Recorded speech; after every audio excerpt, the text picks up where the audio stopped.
Bangla QR মূলত বাংলাদেশ ব্যাংকের তৈরি একটি জাতীয় ও আন্তঃসংযোগযোগ্য বা ইন্টারঅপারেবল কিউআর পেমেন্ট ব্যবস্থা।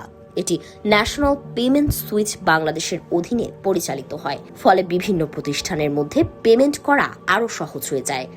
সাম্প্রতিক সময়ে এই সেবা নিয়ে নতুন করে আলোচনা শুরু হয়েছে একটি কারণে। বাংলাদেশ ব্যাংক বাংলা কিউআর ভিত্তিক মার্চেন্ট পেমেন্টে ভ্যাট সহ সর্বনিম্ন 1% মার্চেন্ট ডিসকাউন্ট রেট বা এমডিআর নির্ধারণ করেছে।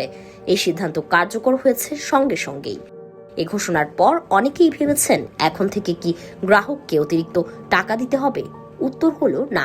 আপনার কেনাকাটার বিল যদি 1000 টাকা হয়, তাহলে আপনার অ্যাকাউন্ট থেকে কাটা হবে ঠিক 1000 টাকাই, এর 1 টাকাও বেশি নয়। তাহলে 1% ফি কে দেবে? সেটি যাবে মার্চেন্ট বা দোকানদারের অংশ থেকে, অর্থাৎ লেনদেন শেষ হওয়ার পর দোকানদারের পাওনা টাকা থেকে নির্ধারিত এমডিআর কেটে রাখা হবে। গ্রাহকের ওপর কোনো অতিরিক্ত চাপ পড়বে না।